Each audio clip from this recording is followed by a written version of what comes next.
Well, here we are on the trail. We got maybe whoa,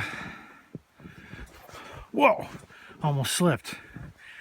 We got maybe a foot of powder, and we're making our way across Shackham Brook in Morgan Hill State Forest on this beautiful Friday afternoon.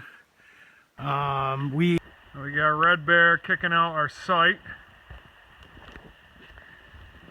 Got a room with a view this time.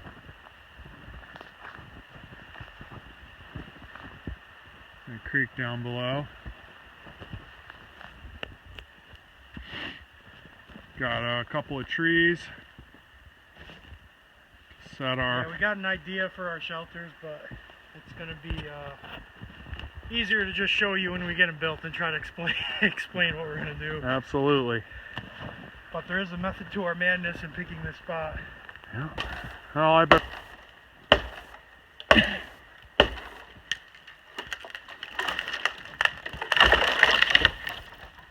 Timber. That's how that goes. That's probably 2-3 hours of fuel right there at least. Yeah. We'll buck it up right here and then just bring the pieces back to camp, which is just right there. We lucked out. We found a lot of really good standing deads. Proximity. Another one right here. So you have 4-reel 21 saws. The one thing I noticed is it works equally well on the push as on the pull. Yep. You can really power right through it. Normally, I mean, both saws, they work better on the pull stroke, at least from my, the ones that don't have a lot of blade tension. Yeah, this definitely, I mean, it still works, but this definitely works twice as quick as any bow saw I've owned. This would be the third one I've owned. And the only one that actually collapses to actually be able to throw in the pack. Yep. I mean, I've used one of the wooden takedown ones with the big tensioning. With the tensioning, yeah. Yeah, on the top and the yoke and all that. And they're good. They get really good tension on them. They got good cut clearance, but, you got to take the thing apart completely, and kind of a pain until you get the good tension on the blade. We got the Husqvarna hanging out on the tree. Yeah, we definitely, one thing we got to be careful of is kind of taking a breather every now and again, because as you can probably tell, I'm already sweating on the forehead. So if you're already sweating on the forehead, you're already sweating in here in your core, you're already sweating down in your legs and your crotch and your knees, and everything is, getting wet. So when it's going to be single digits in, a couple hours, it's not the best thing. So yeah, getting this fire going and even stripping right down to your thermal base layers is, never a bad idea. Or even just taking everything off right down to your boxers isn't even a bad idea. If you're going to be cold for a little bit, but if you can keep your body dry, your clothing is going to be a lot more effective. Yeah. We pretty much do everything we can do. I know we're pretty much mostly synthetic fleeces and polyesters and wools, and doing everything we do, which I guess wool technically isn't synthetic, but no, it's a natural fiber, but it's a great fiber. Wool socks I've always been a fan of, especially merino wool. It's a good filament, I guess, would be, or fiber. That's the correct term, fiber. Sure. Yeah, excellent. I have a extra set of really big, thick wool boot socks and base layers that I'm going to change into before I go to bed. Because this stuff, even though you feel cold and you feel like you're probably not sweating, you are sweating no matter what. So changing into something dry before bed is going to make your sleep system and your clothing function as effectively as it could once it gets down into these temperatures.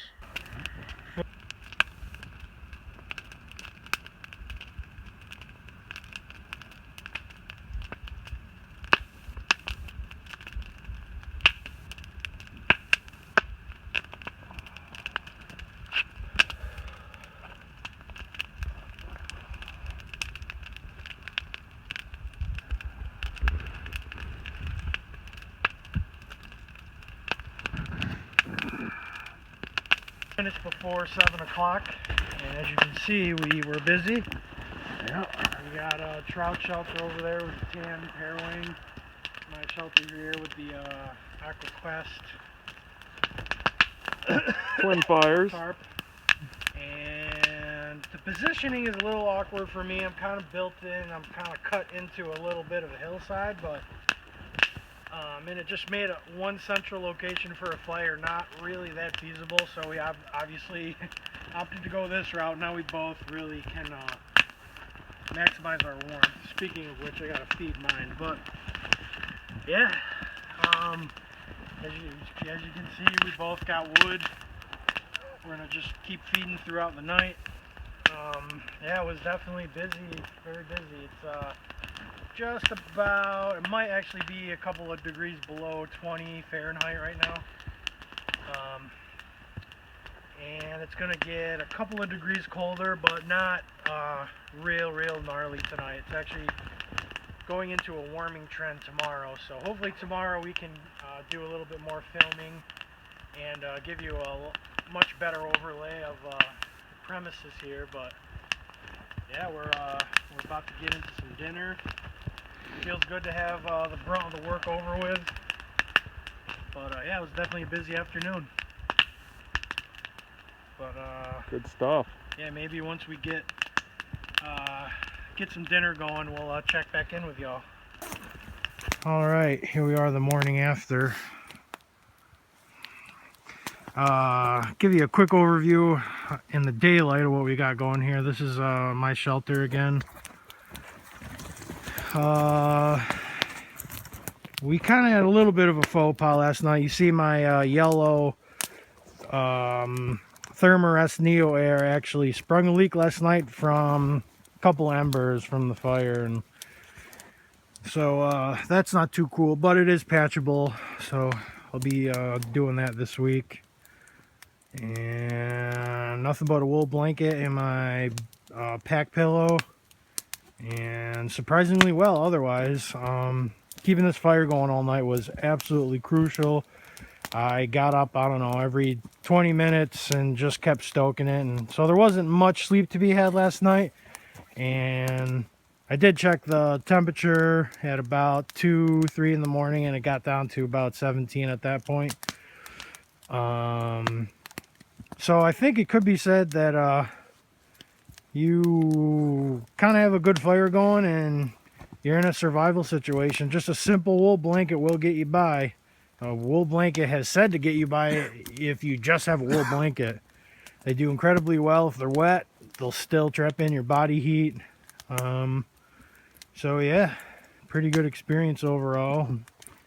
Got some other. So now that we got some daylight, this is my overnight shelter. Used my moss pairwing, which is a diamond shape. We got that as our canopy. Basic, well, I've got kind of a sawhorse style bipod at this end with a couple additional structural supports on there. I've got a lower bridge beam across. I've got this plastic tarp I use to kind of pull myself in.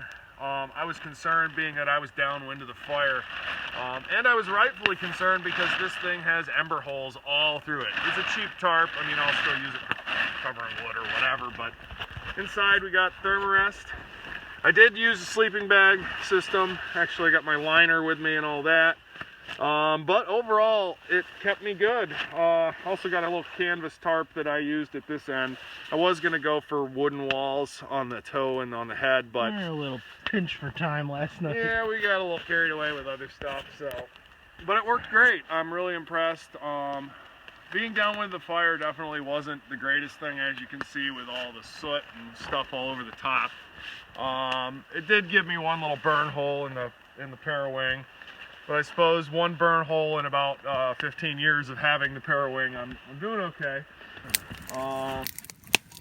Oh yeah, oatmeal, fresh blueberries, hot fire, beautiful winter morning in upstate New York, and red bear or trout doing God knows what. Well, here we go. We got camp just about broken down. Just give you guys a quick overview of our the framed structures that we did. This is mine right in front of us. Just simple lean-to. And then a bottom pole I decided to put on to wrap my tarp around the back of it and underneath, and actually made part of my floor that I slept on, and it creates a really good wind barrier.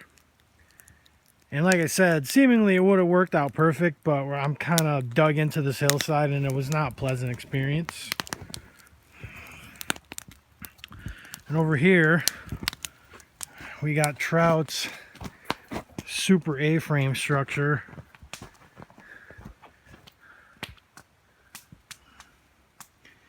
As you can see, we have a joining, our ridge beams actually join at a section, and we have an upright that supports the two of them in order to give us both a close proximity to our fire area. So yeah, it was steady work. About, I don't know, 3-4 hours of work just to do this, and then setting up, chopping up all the firewood and all that. It's definitely work when you try to go minimalistic, but it is worth it.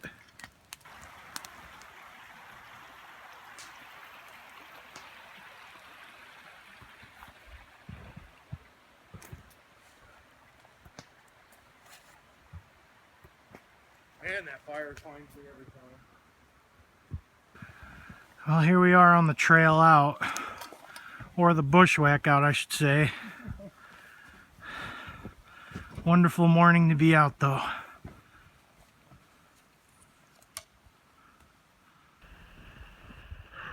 Little morning jaunt out of the woods.